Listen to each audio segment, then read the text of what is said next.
ಬ್ರಹ್ಮರುದ್ರಾದಿವಂದ್ಯಂ ತ್ವಾಂ ಭಜೆ ವೆಂಕಟನಾಯಕಂ. ನಿವಾರಯಸ್ವಾನಿಷ್ಟಾನಿ ಸಾಧಯೇಷ್ಟಾನಿ ಮಾಧವ.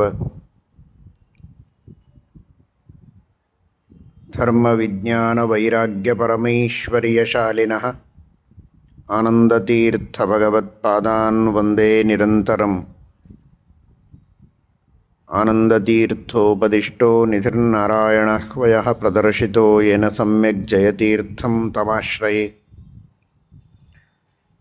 ಸತ್ಯಾಭಿಜ್ಞಕರಾಬ್ಜೋತ್ಥಾನ್ ಪಂಚಾಶದ್ವರ್ಷಪೂಜಕಾನ್ ಸತ್ಯಪ್ರಮೋದತೀರ್ಥಾರ್ಯಾನ್ ನೌಮಿ ನ್ಯಾಯಸುಧಾರತಾನ್.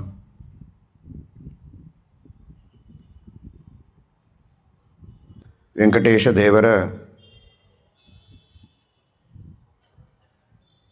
ಪರಮಮಂಗಲವಾದ ದಿವ್ಯವಾದ ಚರಿತ್ರೆ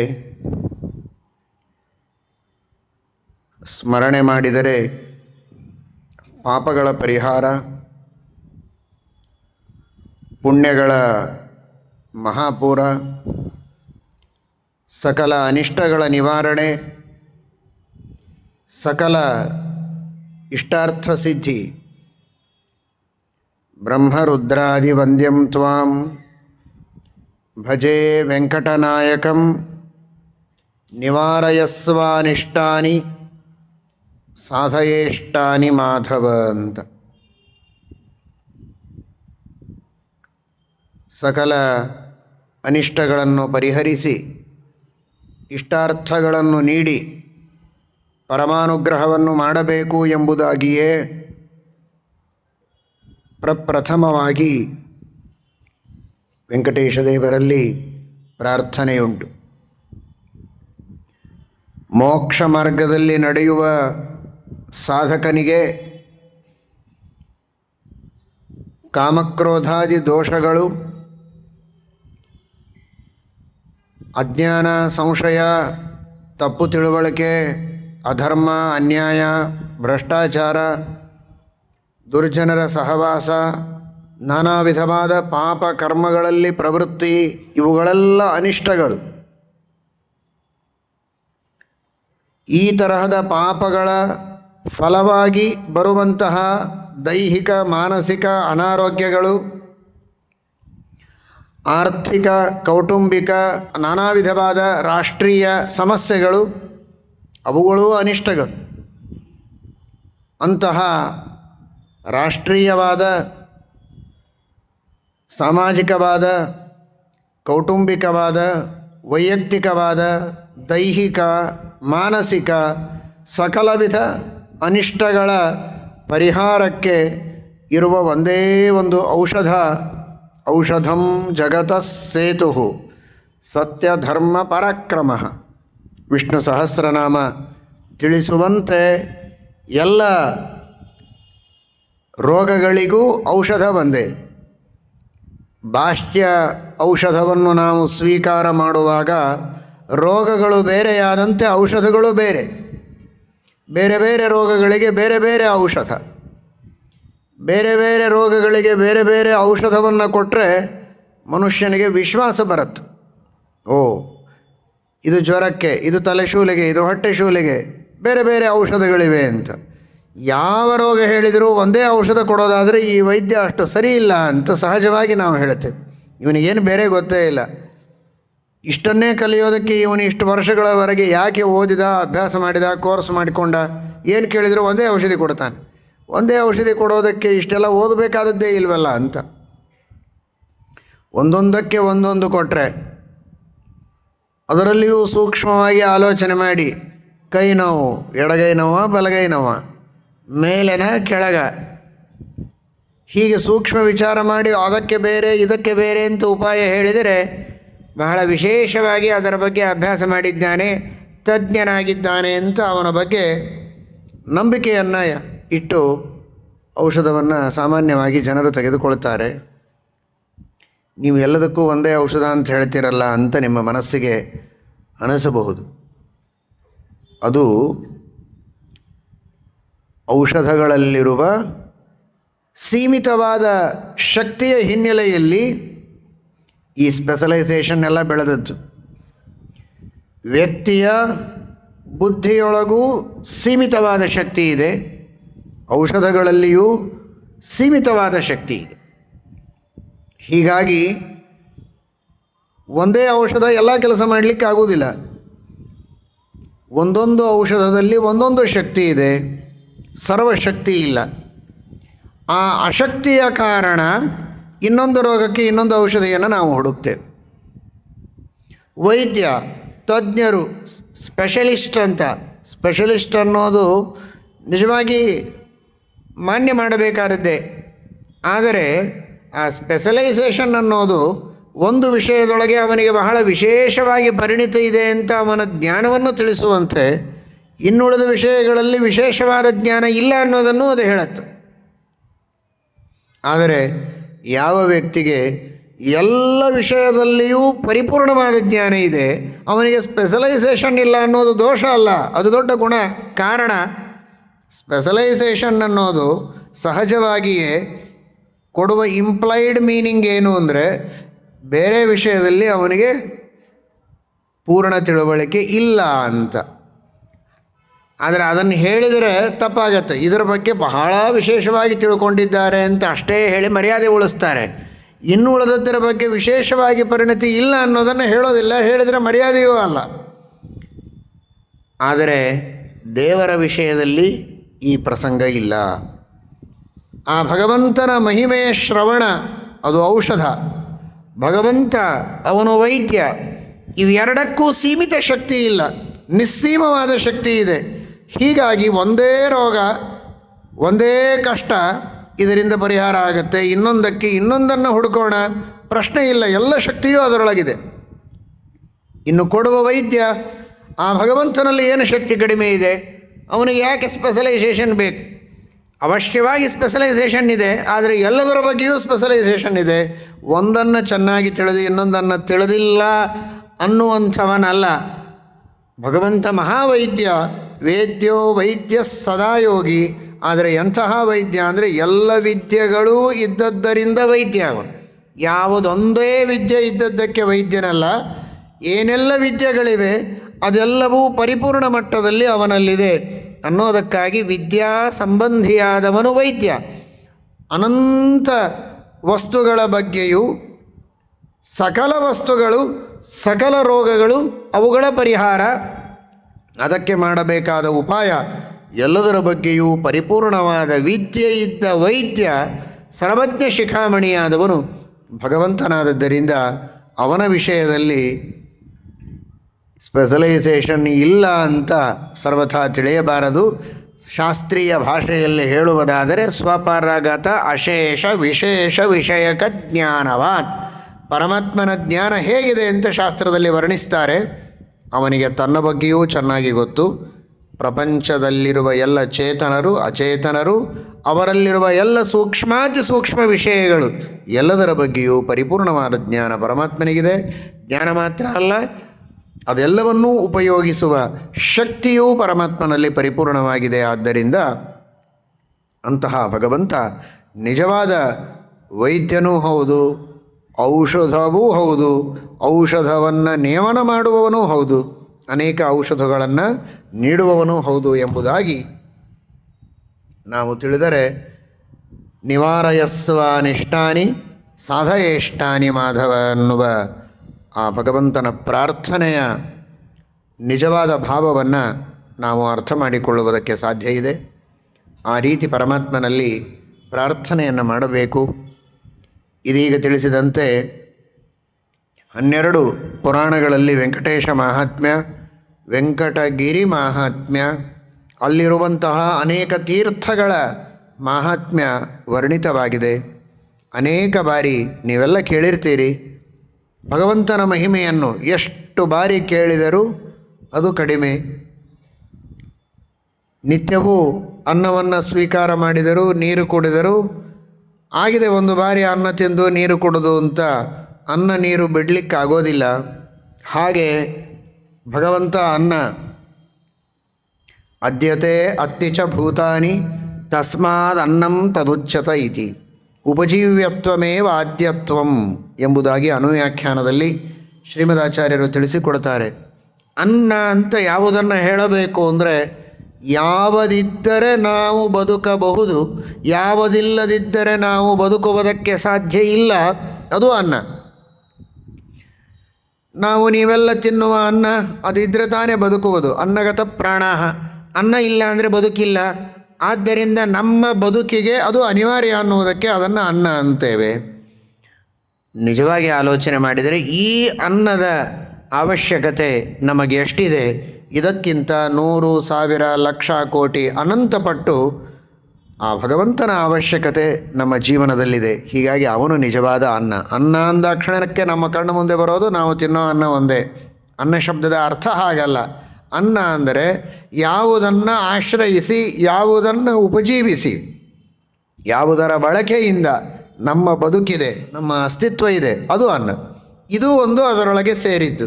ಇದೊಂದೇ ಅಲ್ಲ, ಮುಖ್ಯವಾಗಿ ನಮ್ಮ ಬದುಕಿಗೆ ಆಶ್ರಯ, ಆಧಾರ, ಅನಿವಾರ್ಯವಾಗಿ ನಾವು ಯಾರನ್ನು ಉಪಜೀವಿಸಲೇಬೇಕು ಅಂತಹ ವ್ಯಕ್ತಿ ಅಂದರೆ ಅವನು ಭಗವಂತ.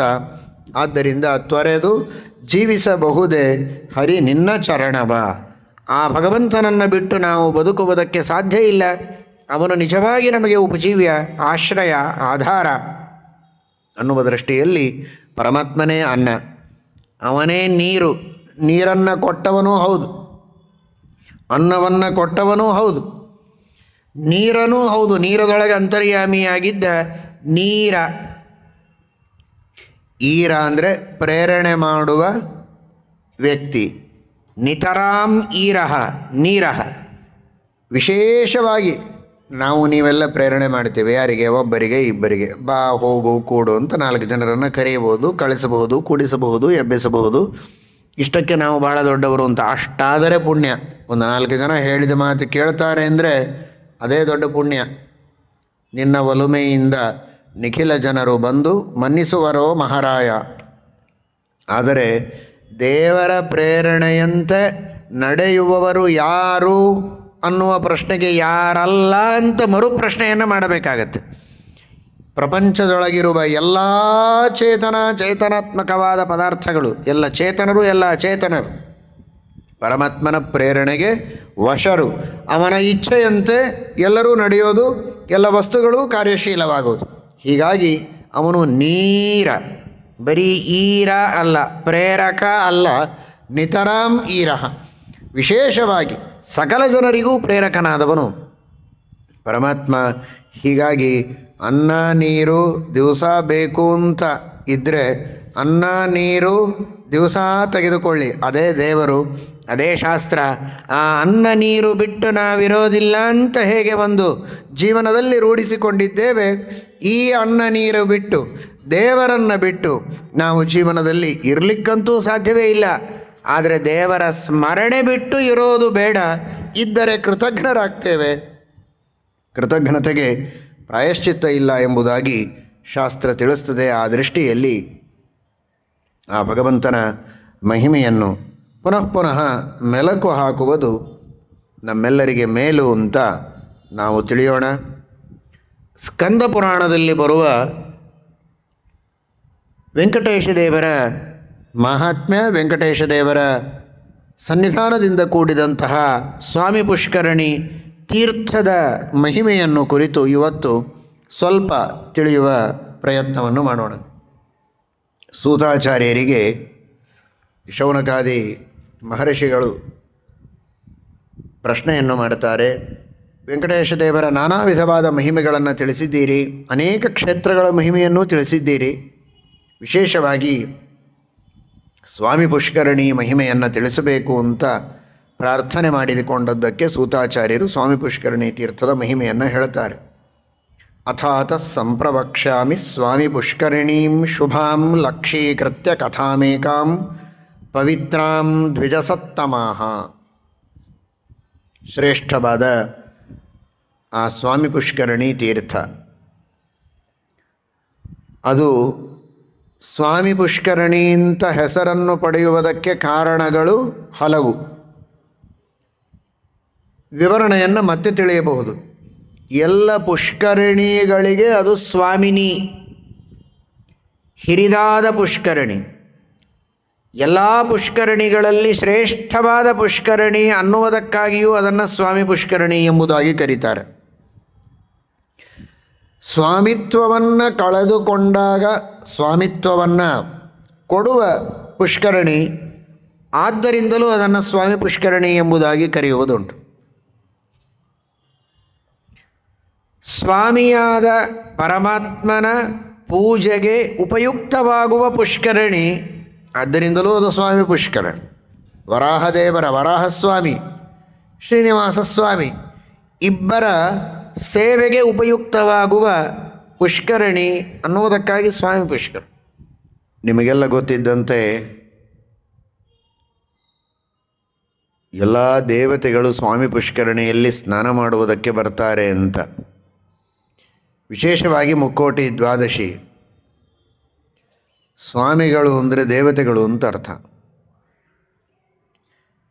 ಬ್ರಹ್ಮಸೂತ್ರದಲ್ಲಿ ಸ್ವಾಮಿನಃ ಫಲಶ್ರುತೇರಿತ್ಯಾತ್ರೇಯ ಅಂತ, ನಾವು ನೀವೆಲ್ಲ ಮಾಡಿದ ಕರ್ಮಗಳ ಫಲವನ್ನು ನಾವು ಮಾತ್ರ, ಕರ್ಮ ಮಾಡಿದವರು ಮಾತ್ರ ಅನುಭವಿಸುವನ, ನಮಗೆ ಪ್ರೇರಣೆ ಮಾಡಿದಂತಹ ಸ್ವಾಮಿಗಳು ಅಂದರೆ ದೇವತೆಗಳು ಅನುಭವಿಸ್ತಾರ ಅಂತ. ದೇವತೆಗಳಿಗೆ ಮುಖ್ಯವಾದ ಫಲ ಬರ್ತದೆ, ಮನುಷ್ಯರಿಗೂ ಬರ್ತದೆ, ಕರ್ಮ ಮಾಡಿದವರಿಗೂ ಫಲ ಇದೆ, ಪ್ರೇರಕರಾದ ದೇವತೆಗಳಿಗೆ ವಿಶೇಷವಾದ ಫಲ ಇದೆ ಅಂತ ಹೇಳುವಾಗ ಸ್ವಾಮಿ ಎಂಬ ಶಬ್ದವನ್ನು ಬಳಸಿದ್ದುಂಟು. ಹೀಗಾಗಿ ಸ್ವಾಮಿ ಅಂದರೆ ಜೀವರಿಗೆ, ಮನುಷ್ಯರಿಗೆ ಪ್ರೇರಕರಾದ, ನಿಯಾಮಕರಾದ ಸ್ವಾಮಿಗಳು ಅಂತ ಅನಿಸಿಕೊಂಡವರು ದೇವತೆಗಳು. ಅಂತಹ ದೇವತೆಗಳೆಲ್ಲ ಬಂದು ಸ್ನಾನ ಮಾಡುವ ಪುಷ್ಕರಣಿ, ಆದ್ದರಿಂದಲೂ ಅದು ಸ್ವಾಮಿ ಪುಷ್ಕರಣಿ ಅಂತ.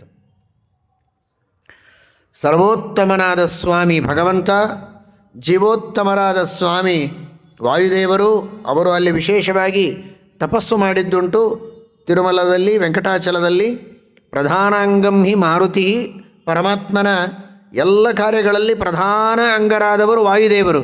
ಆ ಪ್ರಧಾನಾಂಗತ್ವವನ್ನು ಪಡೆದುಕೊಳ್ಳುವುದಕ್ಕೆ ವೆಂಕಟಾಚಲದಲ್ಲಿ ಮುಖ್ಯ ಪ್ರಾಣದೇವರು ತಪಸ್ಸು ಮಾಡಿದರು ಅಂತ. ಅನಾದಿ ಕಾಲದಿಂದಲೂ ಅವರ ಯೋಗ್ಯತೆ ದೊಡ್ಡದು. ವಿಶೇಷವಾಗಿ ಭಗವಂತನ ಪ್ರೀತಿಗಾಗಿ ನಿತ್ಯವೂ ಅವರು ತಪಸ್ಸು ಮಾಡ್ತಾನೇ ಇರ್ತಾರೆ. ಆ ರೀತಿ ವೆಂಕಟಾಚಲದಲ್ಲಿ ತಪಸ್ಸು ಮಾಡಿದ ಉಲ್ಲೇಖ ಇದೆ. ಹೀಗಾಗಿ ಜೀವಸ್ವಾಮಿಗಳಾದ, ಜೀವೋತ್ತಮರಾದ ವಾಯುದೇವರು ತಪಸ್ಸು ಮಾಡಿದಂತಹ ಪರಿಸರ, ಸರ್ವಸ್ವಾಮಿಯಾದ, ಸರ್ವೋತ್ತಮನಾದ ಭಗವಂತನ ಸನ್ನಿಧಾನದಿಂದ ಕೂಡಿದ ಪರಮಾತ್ಮನ ಪೂಜೆಗೆ ಉಪಯುಕ್ತವಾಗುವ ಪುಷ್ಕರಣಿ, ಸರಸ್ವತೀ ದೇವಿಯ ವಿಶೇಷ ಸನ್ನಿಧಾನದಿಂದ ಕೂಡಿದಂತಹ ಪುಷ್ಕರಣಿ, ಅದು ಸ್ವಾಮಿ ಪುಷ್ಕರಣಿ ಅಂತ ವರ್ಣನೆ ಬರ್ತದೆ. ಹೀಗಾಗಿ ಎಲ್ಲ ಸ್ತ್ರೀಯರಿಗೂ ಸ್ವಾಮಿನಿ ಅಂತನಿಸಿಕೊಂಡ ಆ ಸರಸ್ವತಿ ವಿದ್ಯಾದೇವತೆ, ಅವಳ ವಿಶೇಷ ಸನ್ನಿಧಾನಕ್ಕೆ ಪಾತ್ರವಾದ ಪುಷ್ಕರಣಿ, ಆದ್ದರಿಂದಲೂ ಅದು ಸ್ವಾಮಿ ಪುಷ್ಕರಣಿ. ರಾಜ್ಯವನ್ನು ಕಳೆದುಕೊಂಡ ಶಂಖ ಎಂಬ ರಾಜನಿಗೆ ಇಲ್ಲಿ ಸ್ನಾನ ಮಾಡಿ ಶ್ರೀನಿವಾಸ ದೇವರ ಸ್ತೋತ್ರ ಮಾಡಿದಾಗ ಅವನ ರಾಜ್ಯ ಮರಳಿ ಅವನಿಗೆ ಬರುವಂತೆ ಮಾಡಿದೆ. ಆದ್ದರಿಂದ ಸ್ವಾಮಿತ್ವವನ್ನು ಕೊಟ್ಟ ಪುಷ್ಕರಣಿ, ರಾಜ್ಯವನ್ನು ನೀಡಿದ ಪುಷ್ಕರಣಿ ಆದದ್ದರಿಂದಲೂ ಇದು ಸ್ವಾಮಿ ಪುಷ್ಕರಣಿ. ಈ ಎಲ್ಲ ಕಾರಣಗಳಿಗೂ ಪುಷ್ಕರಣಿಗಳಲ್ಲಿ ಇದು ಸ್ವಾಮಿನಿ, ದೊಡ್ಡ ಪುಷ್ಕರಣಿ, ಶ್ರೇಷ್ಠ ಅನ್ನುವುದಕ್ಕಾಗಿಯೂ ಸ್ವಾಮಿ ಪುಷ್ಕರಣಿ ಎಂಬುದಾಗಿ ನಾವು ಅದರ ಮಹಿಮೆಯನ್ನು ತಿಳಿಯಬಹುದು. ಅಂತೂ ಬಹಳ ದೂರ ಇದ್ದೇವೆ, ಏನು ಮಾಡೋದು ಅಂತ ಏನು ಚಿಂತೆ ಮಾಡೋದು ಬೇಡ. ಮುಂದೆ ಇಲ್ಲಿಯೇ ಹೇಳ್ತಾರೆ, ಸ್ವಾಮಿ ಪುಷ್ಕರಣಿ, ಸ್ವಾಮಿ ಪುಷ್ಕರಣಿ, ಸ್ವಾಮಿ ಪುಷ್ಕರಣಿ, ಸ್ವಾಮಿ ತೀರ್ಥಂ, ಸ್ವಾಮಿ ತೀರ್ಥಂ, ಸ್ವಾಮಿ ತೀರ್ಥಮಿತಿ ದ್ವಿಷಾಹ ಅಂತ ಸೂತಾಚಾರ್ಯರೇ ಹೇಳ್ತಾರೆ. 3 ಬಾರಿ ಸ್ವಾಮಿ ತೀರ್ಥಂ, ಸ್ವಾಮಿ ತೀರ್ಥಂ, ಸ್ವಾಮಿ ತೀರ್ಥಂ ಅಂತ ನೀವು ಸ್ನಾನ ಮಾಡುವ ಬಚ್ಚಲ ಮನೆಯಲ್ಲೇ ಹೇಳಿದರೂ ತಪ್ಪಿಲ್ಲ. ಬಾವಿಯೋ, ಬಚ್ಚಲ ಮನೆಯೋ, ನದಿಯೋ ಎಲ್ಲಿರ್ತೀರೋ, ನೀವೆಲ್ಲಿರ್ತೀರೋ ಅಲ್ಲಿಯೇ ಆ ಸ್ವಾಮಿ ಪುಷ್ಕರಣಿ ಸ್ಮರಣೆ ಮಾಡಿದರೂ ಕೂಡ ಸ್ವಾಮಿ ಪುಷ್ಕರಣಿ ಸ್ನಾನ ಮಾಡಿದ ಫಲ ಬರುತ್ತದೆ ಅಂತ ತಿಳಿಸಿಕೊಟ್ಟಿದ್ದಾರೆ. ಅನುಕೂಲ ಇದ್ದಾಗ ಪ್ರತ್ಯಕ್ಷವಾಗಿ ಅನುಸಂಧಾನಪೂರ್ವಕ, ವಿಧಾನಪೂರ್ವಕವಾಗಿ ಸ್ನಾನ ಮಾಡಿದರೆ ಮಹಾಫಲ ಇದೆ. ಆ ರೀತಿ ಅದರ ಮಹಿಮೆಯನ್ನು ಸೂತಾಚಾರ್ಯರು ತಿಳಿಸಿಕೊಡ್ತಾರೆ. ಶ್ರೀಮದ್ ಭಾಗವತದ ಪ್ರಥಮ ಸ್ಕಂಧದಲ್ಲಿ ನೀವೆಲ್ಲ ಕಥೆಯನ್ನು ಕೇಳಿದ್ದೀರಿ, ಪರೀಕ್ಷಿತ್ ರಾಜರ ಕಥೆ. ಪರೀಕ್ಷನ್ ಮಹಾರಾಜರು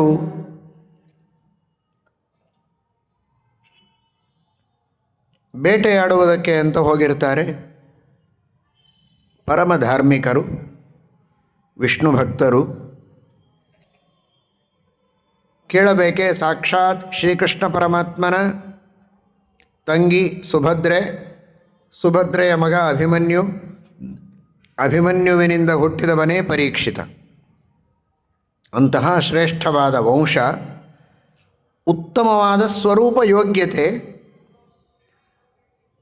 ಈ ಮೋಕ್ಷದ ಸಾಧನದ ಪಥದಲ್ಲಿ ಒಂದು ಹಂತವನ್ನು ತಲುಪಿದವ, ಚರಮ ಶರೀರದಲ್ಲಿದ್ದವ. ಬ್ರಹ್ಮದೇವರ ಜೊತೆಗೆ ಮುಂದೆ ಮೋಕ್ಷ ಆಗತ್ತೆ ನಿಜ, ಆದರೆ ಪುನರ್ಜನ್ಮ ಅವನಿಗಿಲ್ಲ. ಇದು ಕೊನೇ ಶರೀರ. ಪರೀಕ್ಷಿತ್ ಆಗಿ ಅವನು ಹುಟ್ಟಿದ್ದೇ ಕೊನೆ ಶರೀರ, ಚರಮ ಶರೀರ. ಅಂತಹ ಸಾಧನೆಯ ಒಂದು ಹಂತವನ್ನು ತಲುಪಿದ ಮಹಾನುಭಾವ ಪರೀಕ್ಷಿತ, ಪರಮವಿಷ್ಣು ಭಕ್ತ. ಇಷ್ಟೆಲ್ಲ ಹಿನ್ನೆಲೆ ಇದೆ. ಇಷ್ಟಿದ್ದರೂ ಕೂಡ ಭಗವಂತನ ಸಂಕಲ್ಪ, ಪ್ರಾರಬ್ಧ ಕರ್ಮ. ಬೇಟೆಯಾಡುವುದಕ್ಕೆ ಹೋಗಿದ್ದಾನೆ. ಒಂದು ಮೃಗಕ್ಕೆ ಬಾಣವನ್ನು ಹೊಡೆದಿದ್ದಾನೆ. ಅದು ತಪ್ಪಿಸಿಕೊಂಡು ಓಡ್ತಾ ಇದೆ. ಪೆಟ್ಟು ತಾಕಿದೆ, ಆದರೆ ತಪ್ಪಿಸಿಕೊಂಡಿದೆ. ಅದನ್ನು ಹುಡುಕ್ತಾ ಹುಡುಕ್ತಾ ಅದರ ಬೆನ್ನು ಹತ್ತಿ ಹೋಗಿದ್ದಾನೆ. ಕಣ್ಮರೆಯಾಗಿದೆ. ಆಶ್ರಮ ಕಂಡಿದೆ, ಒಳಗೆ ಪ್ರವೇಶ ಮಾಡಿದ. ರಮ್ಯವಾದ ರಮಣೀಯವಾದ ಆಶ್ರಮ, ಅತ್ಯಂತ ರಮಣೀಯವಾಗಿರುವಂತಹ ಪರಿಸರ, ಬಂದವರಿಗೆ ಆದರ ಆತಿಥ್ಯ ಎಲ್ಲವೂ ಇಲ್ಲಿ ನಡೆಯುತ್ತೆ ಅಂತ ಆ ಪರಿಸರವನ್ನು ನೋಡಿದರೆ ಎದ್ದು ತೋರುವಂತಿದೆ. ಸಹಜವಾಗಿಯೇ ಆ ಪರಿಸರದ ರಮಣೀಯತೆಗೆ ಮಾರು ಹೋಗಿ ಒಳಗೆ ಪ್ರವೇಶ ಮಾಡಿದ್ದಾನೆ. ಮಹಾರಾಜನೂ ಹೌದು, ಎಲ್ಲ ಕಡೆಗೂ ಮುಕ್ತದ್ವಾರ ಅವರಿಗೆ. ಆದರೂ ತಪಸ್ವಿಗಳ ಆಶ್ರಮದಲ್ಲಿ ಬರಬೇಕಾಗಿದ್ದರೆ ಬಾಗಿಯೇ ಬರಬೇಕು, ವಿನೀತರಾಗಿಯೇ ಬರಬೇಕು. ವಿನೀತ ವೇಷೇಣ ಆಶ್ರಮ ಪ್ರವೇಷ್ಟವ್ಯ. ಆಶ್ರಮಗಳಲ್ಲಿ ಪ್ರವೇಶ ಮಾಡಬೇಕಾದರೆ ವಿನೀತರಾಗಿ ತಲೆಬಾಗಿ ಪ್ರವೇಶ ಮಾಡಬೇಕು. ಎದೆ ಶಟಿಸಿ ಅಹಂಕಾರದಿಂದ ಪ್ರವೇಶ ಮಾಡುವುದಲ್ಲ. ಆ ಒಂದು ಭಾವನೆಯಿಂದಲೇ ಬಂದಿದ್ದಾನೆ ಪರೀಕ್ಷಿತ. ಬರುವಾಗ ಶಮೀಕ ಋಷಿಗಳು, ಮಹಾಜ್ಞಾನಿಗಳು, ಆ ಭಗವಂತನಲ್ಲಿಯೇ ಏಕಾಗ್ರವಾದ ಮನಸ್ಸನ್ನು ಇಟ್ಟವರು. ಶಮೋ ಮನ್ನಿಷ್ಠತಾ ಬುದ್ಧೇ ಅಂತ ಪರಮಾತ್ಮನಲ್ಲಿಯೇ ಏಕಾಗ್ರವಾದ ಮನಸ್ಸನ್ನಿಟ್ಟರೆ ಆ ಭಗವಂತನನ್ನೇ ಚಿಂತನೆ ಮಾಡುವ, ಭಗವಂತನನ್ನೇ ಯಾವಾಗಲೂ ಆಲೋಚಿಸುವಂತಹ ಏನು ಬುದ್ಧಿ ಇದೆ ಅದಕ್ಕೆ ಶಮ ಅಂತಾರೆ. ಅದೇ ಶಮಿ. ಯಾವಾಗಲೂ ಭಗವಂತನಲ್ಲಿಯೇ ಏಕಾಗ್ರವಾದ ಏನು ಒಂದು ಚಿಂತನೆ ಇದೆ, ಮನಸ್ಸಿದೆ, ಬುದ್ಧಿ ಇದೆ, ಅದೇ ಶಮಿ. ಅದರೊಳಗೆ ಆನಂದವನ್ನು ಅನುಭವಿಸುವಂತಹ ಋಷಿ ಅವರು ಶಮೀಕ ಋಷಿಗಳು ಅಂತ. ಅವರಿಗೆ ಬಾಹ್ಯ ಪ್ರಪಂಚದ ಅರಿವು ಕಡಿಮೆನೇ. ಸುಮ್ಮನೆ ವ್ಯವಹಾರಕ್ಕೆ ಆಗಾಗ ಕಣ್ಣು ತೆರೆದು ಮಾತನಾಡುವವರು, ಆದರೆ ಯಾವಾಗಲೂ ಭಗವಂತನ ಆಲೋಚನೆಯಲ್ಲಿ ಮುಳುಗಿದವರು ಶಮೀಕರು. ಭಗವದಾಲೋಚನೆಯಲ್ಲಿ ಆನಂದವನ್ನು ಅನುಭವಿಸುವರು. ಹೀಗಾಗಿ ಸಹಜವಾಗಿಯೇ ತಮ್ಮದೇ ಆದಂತಹ ದಿನಚರಿಯಂತೆ ಭಗವಂತನ ಧ್ಯಾನವನ್ನು ಮಾಡ್ತಾ ಮಾಡ್ತಾ ಬಾಹ್ಯ ಪ್ರಪಂಚದ ಅರಿವಿಲ್ಲದಂತೆ ಅಸಂಪ್ರಜ್ಞಾತ ಸಮಾಧಿ ಅಂತ ಅದನ್ನು ಕರೆಯೋದು. ಬಾಹ್ಯ ಪ್ರಪಂಚದ ಜ್ಞಾನ ಅವರಿಗಿರೋದಿಲ್ಲ. ನಗಾರಿ ಬಾರಿಸಿದರೂ ಅವರಿಗೆ ಕೇಳುವುದಿಲ್ಲ. ಅಷ್ಟು ಪರಮಾತ್ಮನಲ್ಲಿ ತಲ್ಲೀನರಾಗಿರ್ತಾರೆ. ಆ ಅವಸ್ಥೆ ಸುಮ್ಮನೆ ಕಣ್ಣು ಮುಚ್ಚಿದರಲ್ಲ, ಮೈ ಮೇಲೆ ಎಚ್ಚರವೇ ಇರೋದಿಲ್ಲ. ಅಂತಹ ಅದಕ್ಕೆ ಕಾರಣ ಅಷ್ಟು ಆನಂದದೊಳಗೆ ಮುಳುಗಿರ್ತಾರೆ. ಆ ದೇವರ ದರ್ಶನ ಅವರಿಗೆ ಆಗ್ತಾ ಇರುತ್ತೆ. ಅಂತಹ ಪರಮಾತ್ಮನ ದರ್ಶನದಿಂದಾಗುವ ಸುಖದೊಳಗೆ ಮುಳುಗಿದ ಕಾರಣ ಬಾಹ್ಯ ಪ್ರಪಂಚವನ್ನು ಮರೆತ ಆ ಋಷಿಗಳಿಗೆ ಇವನು ನಾನೊಂದು ಜಿಂಕೆಯನ್ನು ಅಟ್ಟಿಸಿಕೊಂಡು ಬಂದಿದ್ದೆ, ಅದು ಎಲ್ಲಿ ಹೋಯಿತು ಅಂತ ಕಾಣ್ತಾ ಇಲ್ಲ, ಕಣ್ಮರೆಯಾಗಿದೆ, ನೀವೇನಾದರೂ ಕಂಡಿದ್ದೀರಾ ಅಂತ ಕೇಳ್ತಾನೆ. ಅವರೇನು ಉತ್ತರ ಕೊಡಬೇಕು? ಅವ್ರ ಕಣ್ಣೇ ತೆರೆದಿಲ್ಲ. ಇವನಿಗೆ ಕೋಪ ಬಂದಿದೆ. ಶ್ರೀಮದ್ ಭಾಗವತದಲ್ಲಿ ನೀರು ಕೇಳಿದ ಅಂತ ಬರ್ತದೆ. ಸ್ಕಂದ ಪುರಾಣದಲ್ಲಿ ನೀವು ನಾನು ಓಡಿಸಿಕೊಂಡು ಬಂದ ಮೃಗವನ್ನು ನೋಡಿದ್ದೀರಾ, ಜಿಂಕೆಯನ್ನು ಅಂತ ಸ್ಕಂದ ಪುರಾಣದಲ್ಲಿ ಬರುತ್ತೆ. ಇದು ಎರಡನ್ನೂ ನಾವು ಜೋಡಿಸಿಕೊಂಡು ಕಥೆಯನ್ನು ತಿಳಿದುಕೊಳ್ಬೇಕು. ಜಿಂಕೆಯನ್ನು ಅಟ್ಟಿಸಿಕೊಂಡು ಬಂದಿದ್ದಾನೆ. ನಾನು ಅಟ್ಟಿಸಿಕೊಂಡು ಬಂದ ಜಿಂಕೆ ಎಲ್ಲಿ ಹೋಗಿದೆ ಅಂತ ಸಹಜವಾಗಿ ಬಂದ ತಕ್ಷಣ ಕೇಳಿದ. ಜೊತೆಗೆ ಹೋಗಲಿ, ಅದನ್ನು ಕಂಡಿದ್ದಿಲ್ಲ ಅಂದರೆ ಪರವಾಗಿಲ್ಲ, ನೀರಾದರೂ ಸಿಗತ್ತಾ? ಇಷ್ಟೊತ್ತು ಸುತ್ತಾಡಿ ಎಲ್ಲಿಯೂ ನೀರು ಸಿಕ್ಕಿಲ್ಲ ನನಗೆ, ನೀರಾದರೂ ಸಿಗತ್ತಾ? ಅದನ್ನಾದರೂ ಕುಡ್ಕೊಂಡು ಹೋಗ್ತೇನೆ, ಜಿಂಕೆ ಇಲ್ಲ ಅಂದರೆ ಪರವಾಗಿಲ್ಲ, ನೀರಡಿಕೆಯನ್ನಾದರೂ ಪರಿಹಾರ ಮಾಡಿಕೊಳ್ಳುತ್ತೇನೆ ಎನ್ನುವುದನ್ನೂ ಕೇಳಿರ್ತಾನೆ. ಒಂದನ್ನು ಒಂದು ಪುರಾಣ ಹೇಳಿದೆ, ಇನ್ನೊಂದನ್ನು ಇನ್ನೊಂದು ಪುರಾಣ ಹೇಳಿದೆ. ಆ ರೀತಿ ಜಿಂಕೆಯನ್ನು ಕೇಳಿದ, ನೀರಿನ ಬಗ್ಗೆಯೂ ಕೇಳಿದ, ಎರಡಕ್ಕೂ ಉತ್ತರ ಇಲ್ಲ. ಇನ್ನುಳಿದವರೆಲ್ಲ ವಿದ್ಯಾರ್ಥಿಗಳು, ಮಕ್ಕಳು ಎಲ್ಲ ಆಶ್ರಮದಿಂದ ಹೊರಗೆ ಹೋಗಿದ್ದಾರೆ. ಇಂತಹ ಪರಿಸ್ಥಿತಿ. ಏನೋ ಕೋಪ ಬಂತು. ಆ ಕ್ಷಣಕ್ಕೆ ಭಗವಂತನ ವಿಚಿತ್ರವಾದಂತಹ ಪ್ರೇರಣೆ. ಮೃತವಾದ ಹಾವನ್ನು ಶಮೀಕ ಋಷಿಗಳ ಕೊರಳಿಗೆ ಹಾಕಿದ, ಹೊರಟು ಹೋದ. ಅದು ಯಾಕೆ ಹಾವು ಹಾಕಿದ ಅಂತ ಗೊತ್ತಿಲ್ಲ. ಒಬ್ಬ ಶಿಷ್ಯ ಬಂದು ಮೊದಲು ನೋಡಿದ, ಕೃಷ ಅಂತ. ಆ ಕೃಷ ಎಂಬ ಶಿಷ್ಯ ಬಂದು ಅದನ್ನು ನೋಡುತ್ತಾನೆ. ನೋಡಿದವನೇ ಆ ಶಮೀಕ ಋಷಿಗಳ ಮಗನಾದ ಶೃಂಗಿಗೆ ವಿಷಯವನ್ನು ತಿಳಿಸಿದ.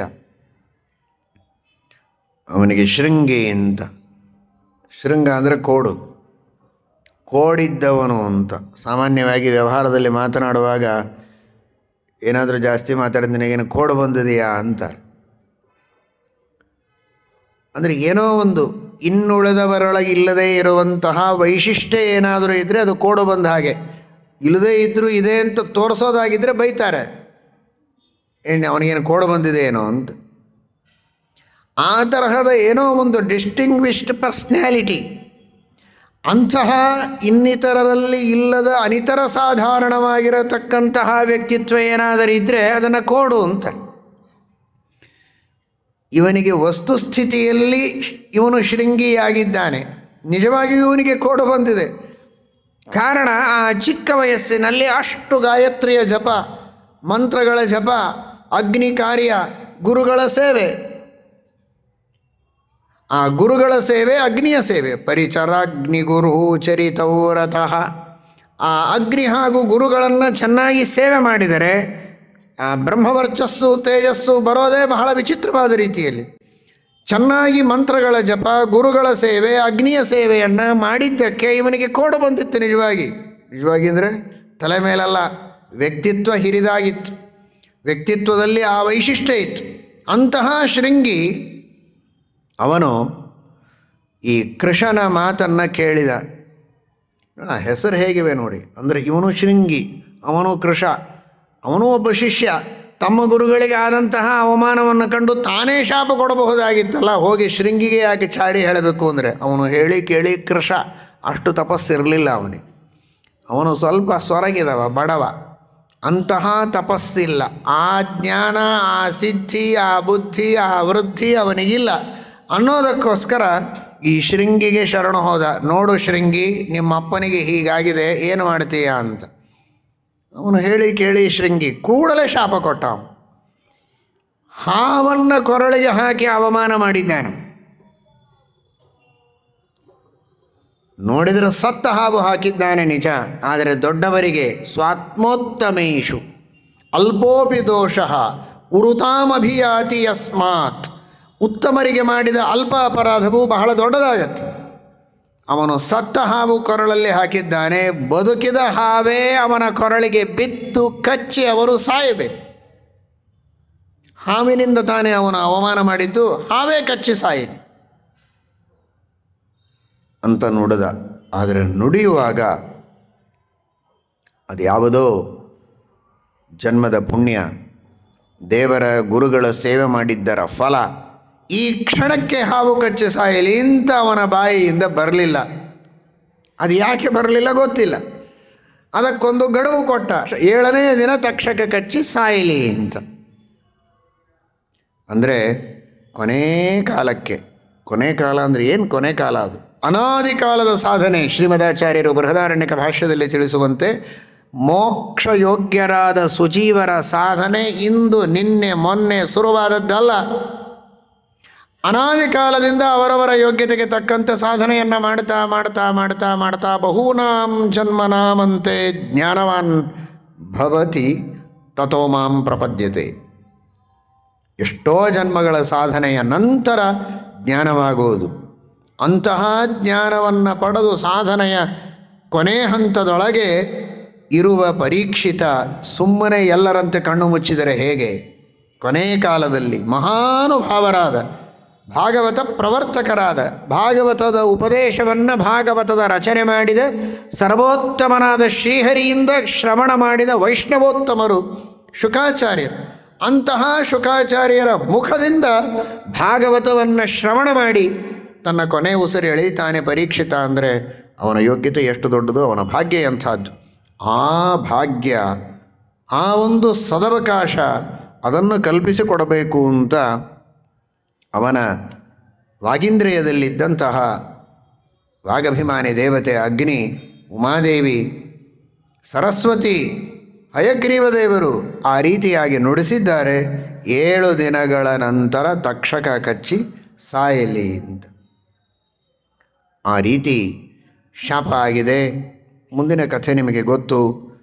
ಶಮೀಕ ಋಷಿಗಳು ಮಗನಿಗೆ ಬೈತಾ ಇದ್ದಾರೆ, ಎಂತಹ ಕೆಲಸ ಮಾಡಿದಿ. ಶ್ರೀಮದ್ಭಾಗವತದಲ್ಲಿ ಹೇಳುವಂತೆ ನವೈನರಭಿರ್ನರ ದೇವೋಪರಾಧ್ಯ, ರಾಜರಿಗೆ ಎಂದಿಗೂ ಹೀಗೆ ಶಾಪ ಕೊಡಬಾರದು. ಯತ್ತೇಜಸ ದುರ್ವಿಷಹೇಣ ಗುಪ್ತಾ ವಿಂದಂತಿ ಭದ್ರಾಣ್ಯಕುತೋ ಭಯಾ ಪ್ರಜಾ. ಇಡೀ ಸಮಾಜ ನಿರ್ಭೀತವಾಗಿ ಬದುಕಬೇಕಾದರೆ ಒಂದು ನಾಯಕರು ಅಂತ ಇರಬೇಕು, ರಾಜರು ಅಂತ ಬೇಕು. ಅವರ ರಕ್ಷಣೆಯಲ್ಲಿ ಸಮಾಜ ಸುರಕ್ಷಿತವಾಗಿರುತ್ತೆ. ರಾಜರೇ ಇಲ್ಲ ಅಂದರೆ ಎಲ್ಲ ಕಡೆಗೆ ದುಷ್ಟರು, ಕಳ್ಳರು, ಅನ್ಯಾಯ ಭ್ರಷ್ಟಾಚಾರ ಮಾಡುವವರು ತಲೆ ಎತ್ತಿ ಸಜ್ಜನರನ್ನು ಪೀಡಿಸ್ತಾರೆ.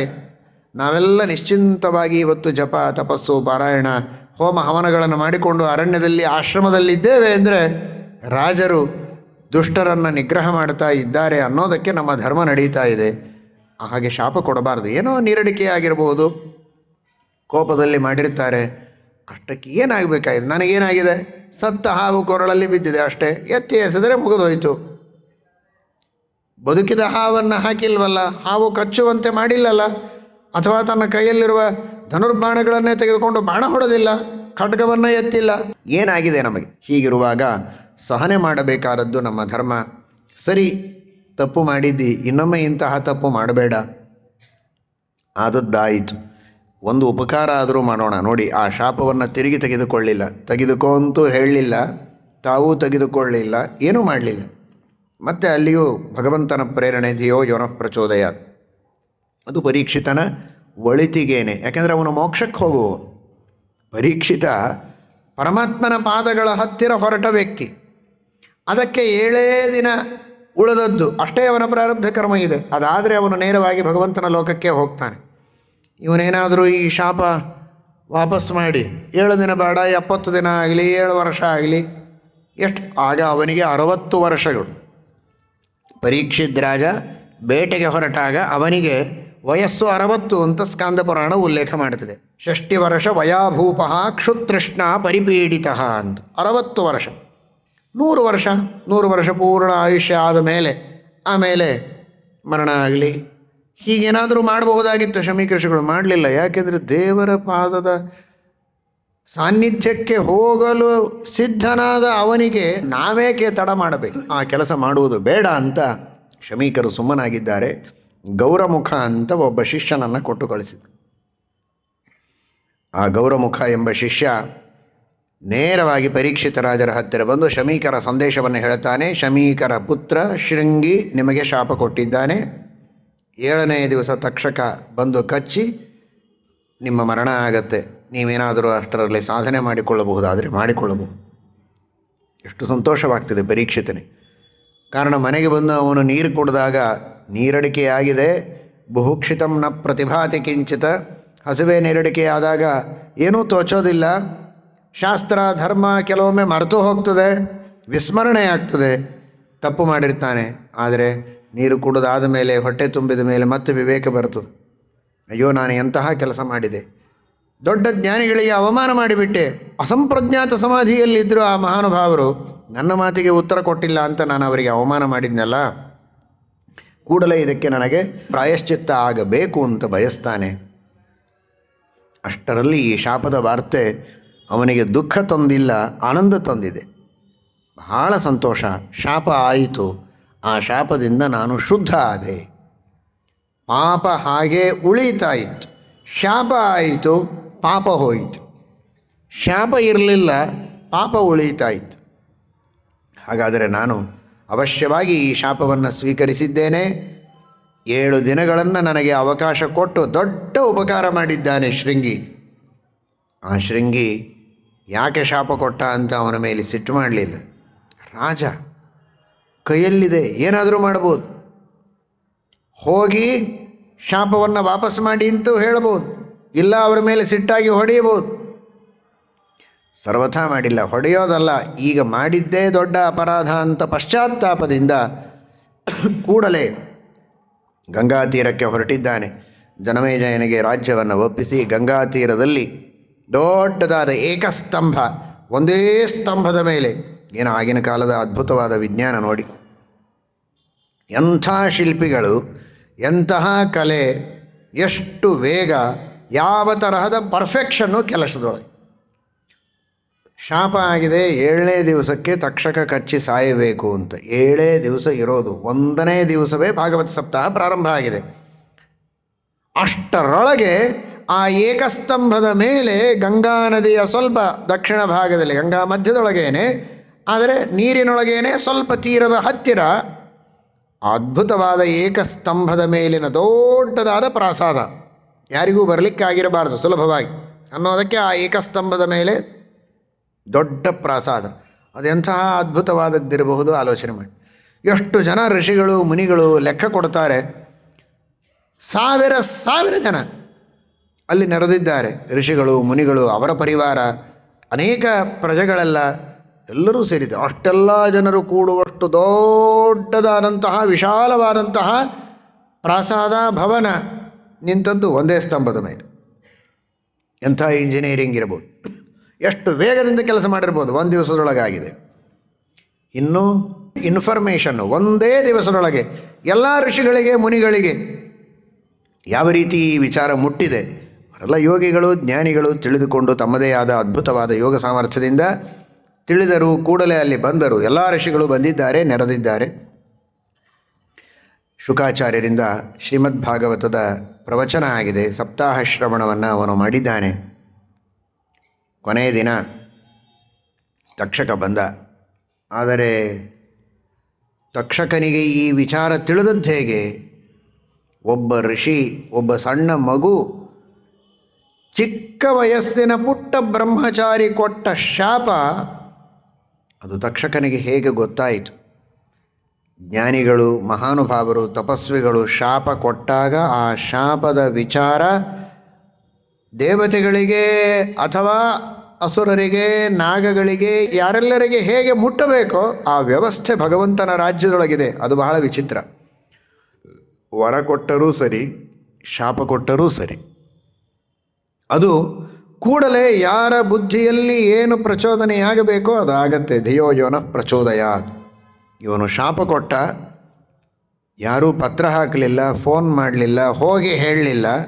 ಅವನ ಬುದ್ಧಿಯಲ್ಲಿ ದೇವರು ಪ್ರಚೋದನೆ ಮಾಡಿದ, ಹೀಗೊಬ್ಬ ಋಷಿ ಶಾಪ ಕೊಟ್ಟಿದ್ದಾನೆ, ನೀನು ಹೋಗಿ ಇವತ್ತಿನಿಂದ 7ನೆಯ ದಿನ ಪರೀಕ್ಷಿತನನ್ನು ಕಚ್ಚಬೇಕು ಅಂತ ಅವನಿಗೆ ಪ್ರೇರಣೆಯಾಯಿತು. ಬಂದಿದ್ದಾನೆ. ಇನ್ನೊಬ್ಬ ಬಂದ, ಕಾಶ್ಯಪ ಅನ್ನುವ ಒಬ್ಬ ಬ್ರಾಹ್ಮಣ, ಭಾರೀ ಮಾಂತ್ರಿಕ, ಒಳ್ಳೆ ಮಂತ್ರಸಿದ್ಧಿ ಅವನಿಗೆ. ಆ ಕಾಶ್ಯಪ ಎಂಬಂತಹ ಬ್ರಾಹ್ಮಣ ಎದುರಿಗೆ ಬಂದಿದ್ದಾನೆ. ತಕ್ಷಕ ನೋಡಿದ, ನೀನು ಯಾರು ಅಂತ. ನಾನು ಕಾಶ್ಯಪ. ಯಾಕೆ ಬಂದಿದ್ದಿ? ವಿಷಪೂರಿತವಾದ ಒಂದು ಸರ್ಪ ಕಚ್ಚಿ ಪರೀಕ್ಷಿತ ಸಾಯ್ತಾನೆ ಅನ್ನೋದಕ್ಕೆ ಅನೇಕ ವೈದ್ಯರು ನಾನಾ ಪ್ರಯತ್ನವನ್ನು ಮಾಡುವುದಕ್ಕೆ ಸಿದ್ಧರಿದ್ದಾರೆ ಅಂತ ಕೇಳಿದೆ. ನಾನು ನನ್ನ ಪ್ರಯತ್ನವನ್ನು ಮಾಡೋಣ, ನಾನು ಒಬ್ಬ ಮಾಂತ್ರಿಕ, ಮಂತ್ರದಿಂದ ವಿಷಬಾಧೆಯನ್ನು ಪರಿಹಾರ ಮಾಡೋದಕ್ಕೆ ಅಂತ ನಾನು ಬಂದಿದ್ದೇನೆ. ನೀನೇನು ತಲೆ ಮಾಡ್ತೀಯೋ? ಯಾರೋ ಅಲ್ಲ ತಕ್ಷಕ, ನಾನೇ ತಕ್ಷಕ, ನಾನೇ ಕಚ್ಚುವವನಿದ್ದೇನೆ.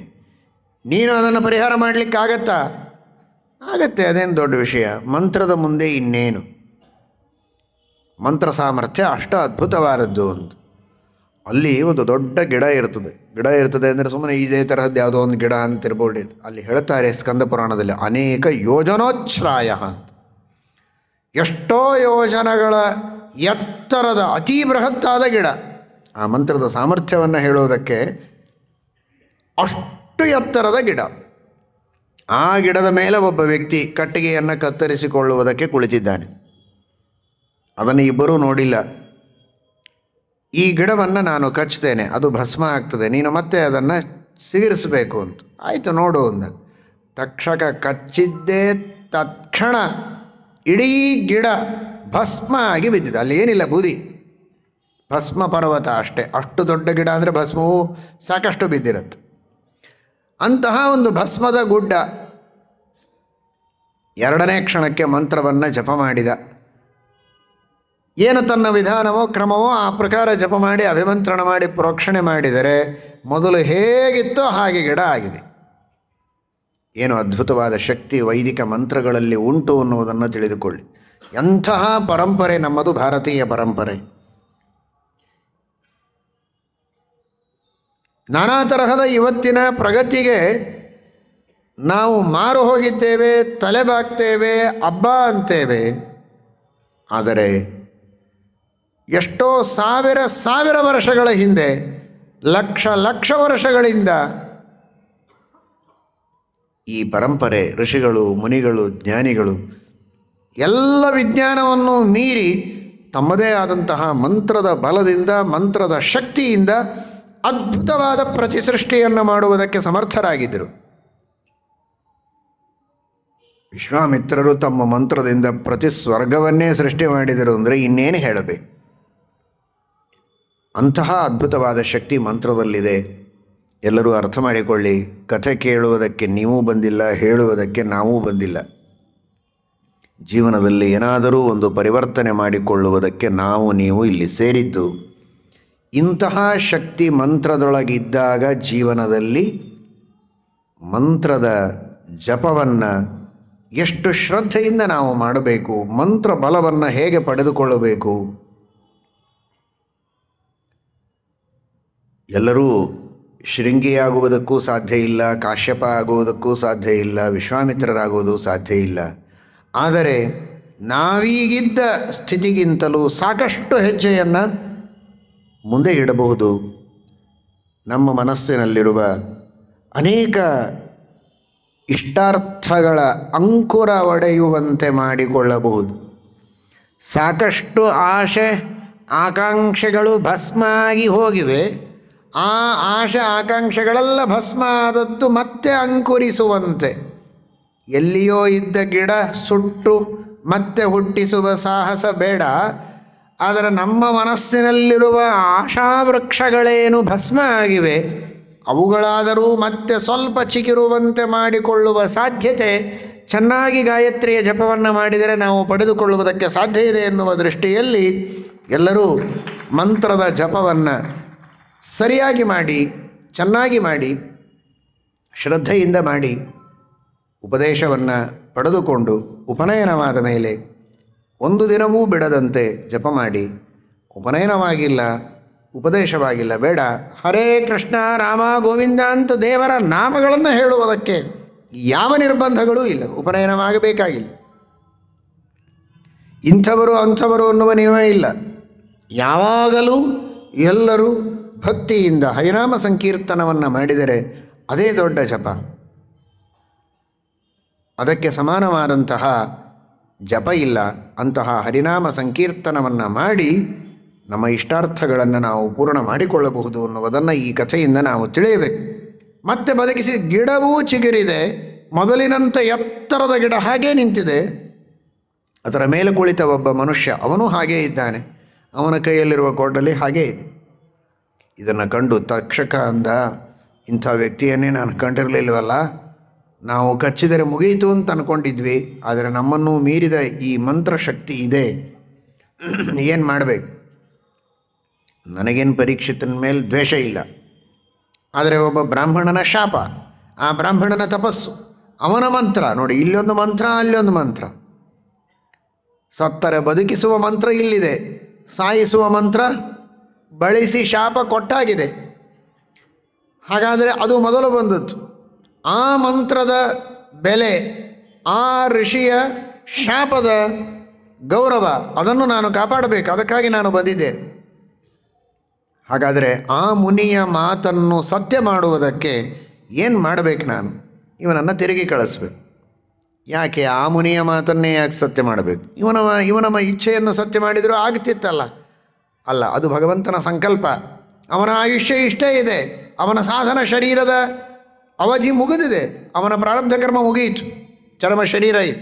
ಭಗವತ್ ಸಂಕಲ್ಪಕ್ಕೆ ತಕ್ಕ ಹಾಗೆ ಇವನನ್ನು ತಿರುಗಿ ಕಳಿಸ್ಬೇಕು ಅಂತ. ನಿನಗೆ ಎಷ್ಟು ಬೇಕೋ ಹಣ ಪರೀಕ್ಷಿತ್ ಎಷ್ಟು ಕೊಡಬಹುದು ಅಂತ ನೀನು ಅಂದ್ಕೊಂಡಿದ್ದೀಯ, ಅದರ 2ರಷ್ಟು ಹಣ ನಾನು ಕೊಡ್ತೇನೆ, ನೀನು ಆಚೆಗೆ ಹೋಗು.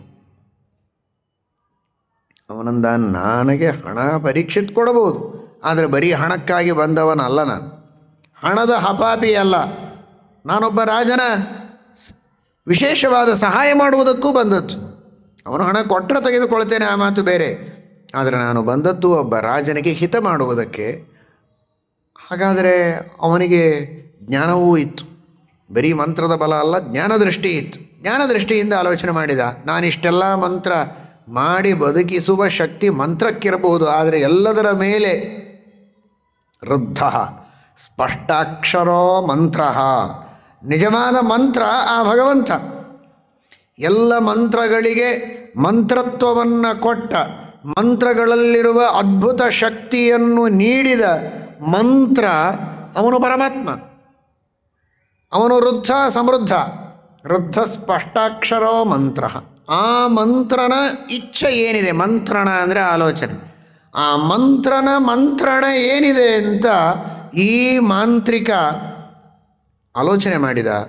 ಅವನಿಗನಿಸ್ತು ದೇವರ ಸಂಕಲ್ಪ ಇಲ್ಲ, ನಾನಿಲ್ಲಿ ಪ್ರಯತ್ನ ಮಾಡಿದರೆ ಪ್ರಯೋಜನ ಆಗುವುದಿಲ್ಲ. ಈ ಮಂತ್ರವನ್ನು ಮೀರಿದ ಮಂತ್ರಣ ಆ ಮಂತ್ರನದು, ಅದರ ಮುಂದೆ ನಾವು ನಿಲ್ಲೋ ಹಾಗಿಲ್ಲ ಅಂತ ವಾಪಸ್ ಹೋದ. ಇಷ್ಟು ಘಟನೆ ನಡೆದದ್ದು ಭಾಗವತದ ಹಿನ್ನೆಲೆಯಲ್ಲಿ ನೀವು ತಿಳಿದಿದ್ದೀರಿ. ಆ ನಂತರದ ಕಥೆ ಏನಾಯಿತು ಅಂದರೆ, ಇವನು ಯಾವ ಊರಿನಲ್ಲಿ ವಾಸ ಮಾಡಿದ್ದ, ಆ ಊರಿನಲ್ಲಿ ನೋಡಿ, ಇದೆಲ್ಲ ಹೇಗೆ ಗೊತ್ತಾಗ್ತಾ ಇತ್ತು ಅನ್ನೋದೇ ಆಶ್ಚರ್ಯ. ಪ್ರಾಯ ಒಬ್ಬ ವ್ಯಕ್ತಿಯಲ್ಲಿ ಗಿಡದ ಮೇಲೆ ಕುಳಿತಿದ್ನಲ್ಲ, ಅವನೂ ಸುಟ್ಟ, ಅವನೂ ಬದುಕಿದ. ಅವನು ಬದುಕಿದ ಮೇಲೆ ಬಾಯಿ ಹಾಕಿ ಮುಚ್ತಾನೆ. ಅವನು ಬಾಯಿ ತರದೇ ಇರ್ತಾನೆ, ಬದುಕೋದೇ ಬಾಯಿ ತೆಗೆಯೋದಕ್ಕೆ.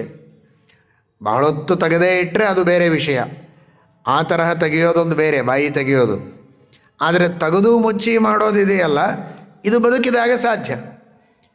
ಅಂದಮೇಲೆ ಅವನು ಸಹಜವಾಗಿ ಈ ಸುದ್ದಿಯನ್ನು ಎಲ್ಲರ ಮುಂದೆ ಹೇಳ್ತಾ ಹೊರಟ. ಹೀಗೆ ನಡೆದಿತ್ತು ಸಂವಾದ, ನಾನೂ ಸತ್ತೆ, ನಾನೂ ಬದುಕಿದೆ.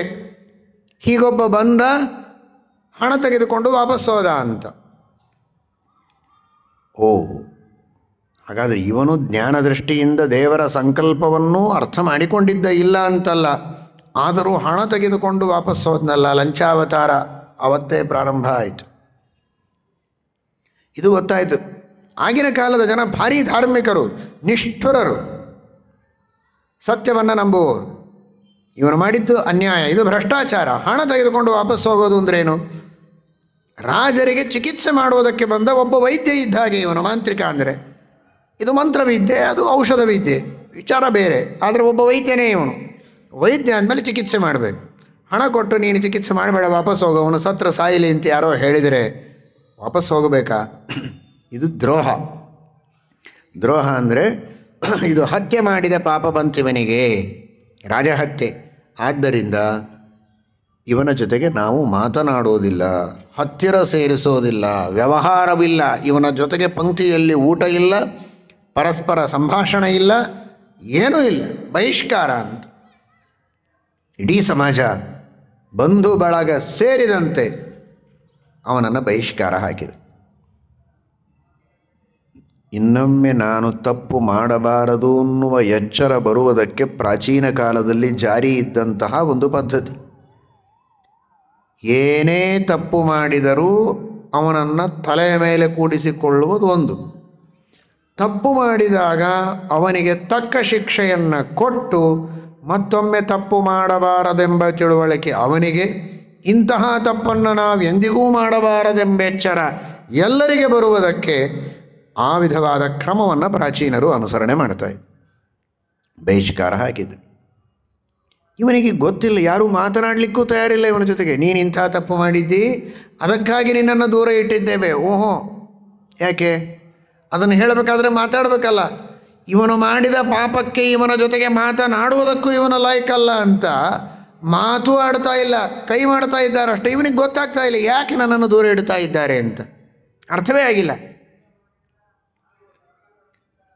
ಏನು ನಾನಂತಹ ತಪ್ಪು ಮಾಡಿದ್ದೇನೆ? ಸ್ವರ್ಣಸ್ಥೇಯ, ಏನೋ ಯಾರದೋ ಕಳ್ಳತನ, ಬೆಳ್ಳಿ ಬಂಗಾರ ಆಸ್ತಿ ಕಳ್ಳತನ ಮಾಡಿದರೆ ಸರಿ, ನಾನಂಥದ್ದೇನು ಮಾಡಿಲ್ಲ. ಸುರಾಪಾನ ಮದ್ಯಪಾನಾದಿಗಳನ್ನು ಮಾಡಿದರೆ ದೊಡ್ಡ ಪಾಪ ಅಂತಾರೆ, ನಾನೇನೋ ಮದ್ಯಪಾನ ಮಾಡಿಲ್ಲ. ಗುರುತಲ್ಪಗಮನ ಮಾಡಿಲ್ಲ, ಅಥವಾ ಇದನ್ನು ಮಾಡಿದವರ ಸಹವಾಸ ಅದನ್ನೂ ಮಾಡಿಲ್ಲ. ನನ್ನ ಪಾಡಿಗೆ ನಾನಿದ್ದೇನೆ. ಬ್ರಹ್ಮಹತ್ಯ ನಡೆದಿಲ್ಲ ನನ್ನಿಂದ.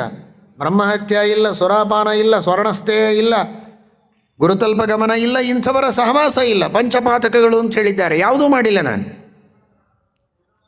ಇಷ್ಟಿದ್ರೂ ನನಗೆ ಯಾಕೆ ಬಹಿಷ್ಕಾರ ಅಂತ ಗೊತ್ತಾಗಲಿಲ್ಲ. ಕೊನೆಗೆ ಶಾಕಲ್ಯ ಋಷಿಗಳು, ಮಹಾಜ್ಞಾನಿಗಳು, ತಪಸ್ವಿಗಳು ಜ್ಞಾನದೃಷ್ಟಿಯಿಂದ ಎಲ್ಲವನ್ನು ಸರಿಯಾಗಿ ಹೇಳ್ತಾರೆ, ಹಿಂದೆ ಮುಂದೆ ಎಲ್ಲವನ್ನೂ ಹೇಳ್ತಾರೆ ಅಂತ ಗೊತ್ತು. ಅವರ ಹತ್ರ ಹೋಗಿ ನಮಸ್ಕಾರ ಮಾಡಿ ಪ್ರಾರ್ಥನೆ ಮಾಡಿದ.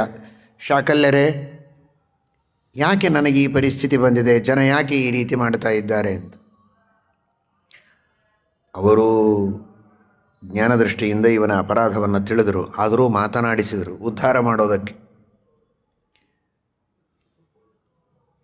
ಇವನ ಸಹವಾಸವನ್ನು ಎಲ್ಲರೂ ಮಾಡದೇ ಇರುವುದಕ್ಕೆ ಕಾರಣ ಏನಿರಬಹುದು ಅಂತ ಚಿಂತನೆ ಮಾಡಿ ಅವರು ಹೇಳಿದರು, ನೀನು ಮಾಡಿದ ರಾಜದ್ರೋಹ. ಪರೀಕ್ಷಿತ್ ರಾಜನನ್ನು ಬದುಕಿಸುವುದಕ್ಕೆ ಅಂತ ಹೊರಟು,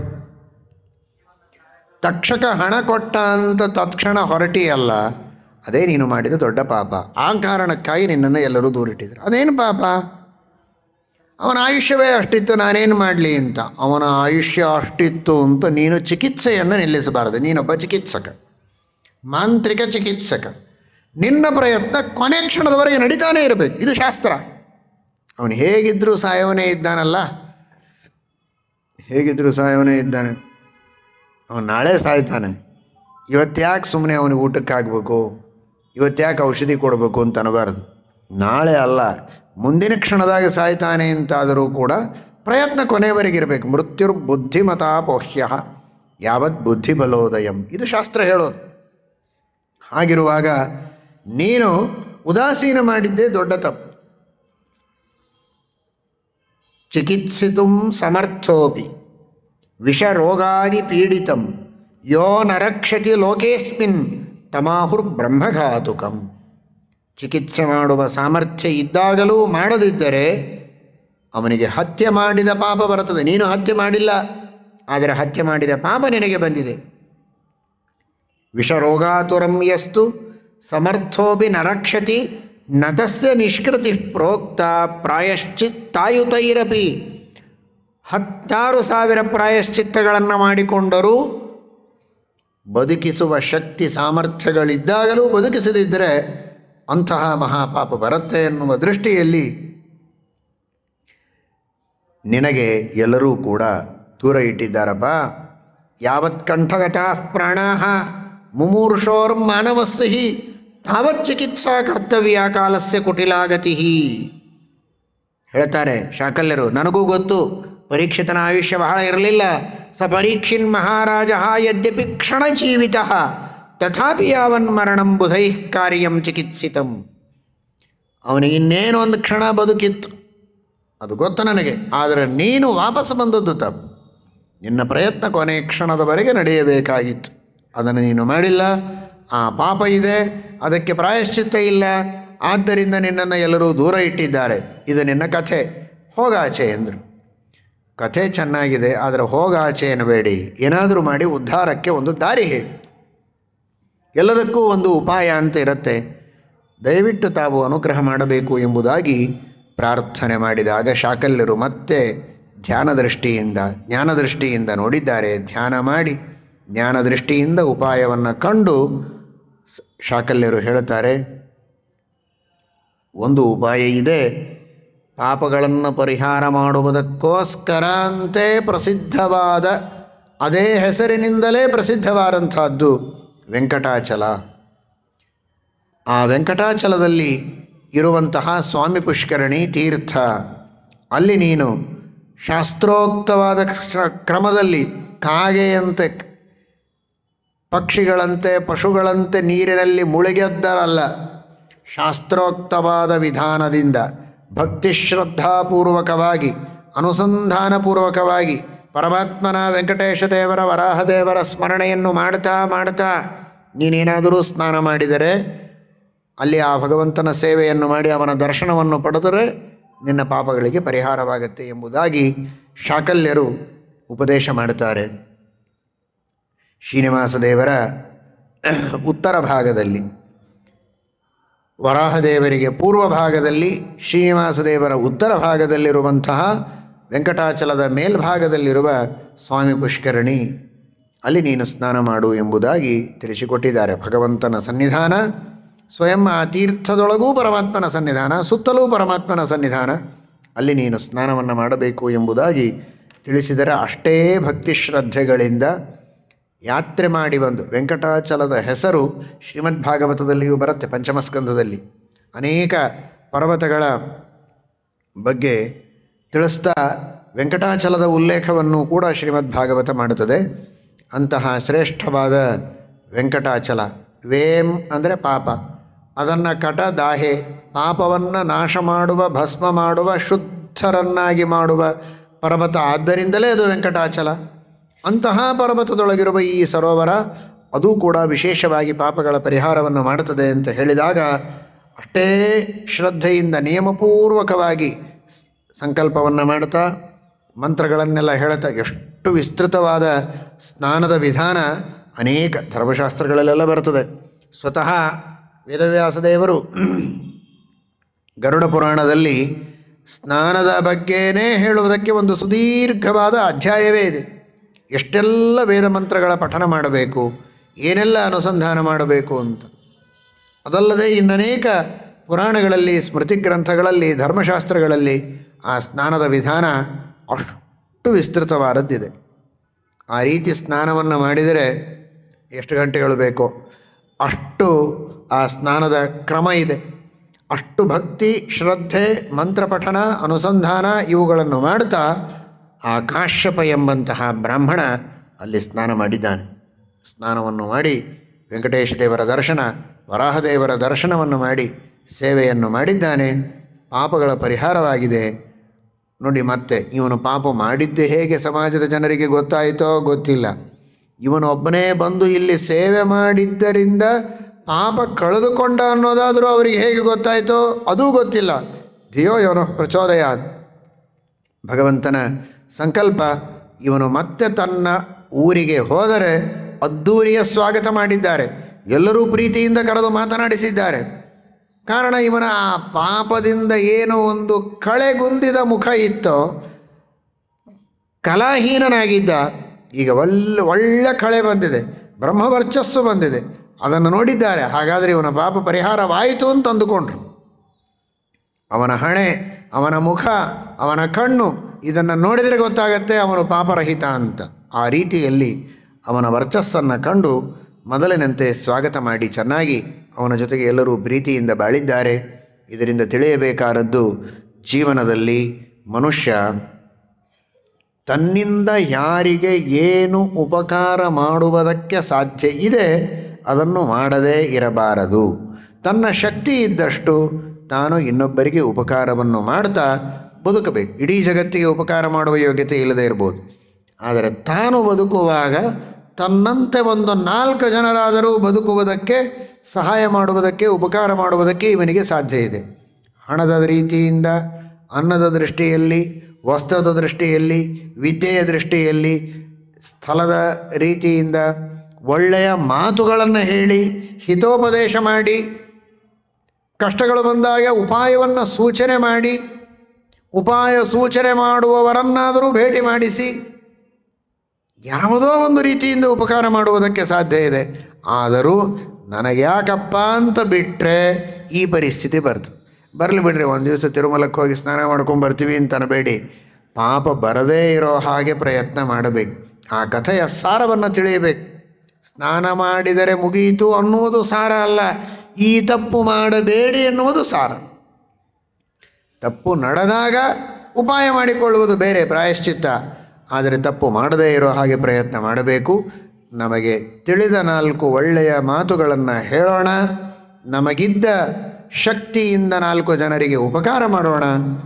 ಇದ್ದ ಹಣ, ಇದ್ದ ಅನ್ನ ಅಥವಾ ಇನ್ನಿತರ ಸಾಧನ ಸಲಕರಣೆಗಳ ಉಪಯೋಗ ಇನ್ನೊಬ್ಬರಿಗೆ ಆಗುವಂತೆ ಪರೋಪಕಾರದ ಪ್ರವೃತ್ತಿಯನ್ನು ಬೆಳೆಸಿಕೊಳ್ಳೋಣ ಅನ್ನುವ ಸಂದೇಶವನ್ನು ಸ್ಕಾಂದ ಪುರಾಣದ ಮೂಲಕ ವೇದವ್ಯಾಸ ದೇವರು ನಮಗೆ ನಿಮಗೆಲ್ಲ ನೀಡಿದ್ದಾರೆ.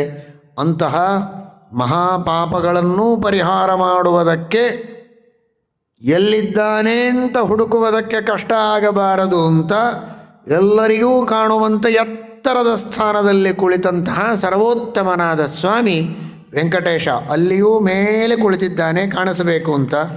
ಇಲ್ಲಿಯೂ ನಿಮಗೆ ಅನುಕೂಲವಾಗುವುದಕ್ಕೆ ಎತ್ತರದಲ್ಲಿ ಕುಳಿತು ದರ್ಶನವನ್ನು ಶ್ರೀನಿವಾಸ ದೇವರು ಕೊಡ್ತಾ ಇದ್ದಾರೆ. ಅಂತಹ ಎತ್ತರದ ವ್ಯಕ್ತಿತ್ವದ ಆ ಭಗವಂತ ನಮ್ಮೆಲ್ಲರನ್ನು ಉದ್ಧಾರ ಮಾಡಲಿ ಎಂಬುದಾಗಿ ಪ್ರಾರ್ಥನೆ ಮಾಡೋಣ. ಹರಯೇ ನಮಃ. ಶ್ರೀಕೃಷ್ಣಾರ್ಪಣ.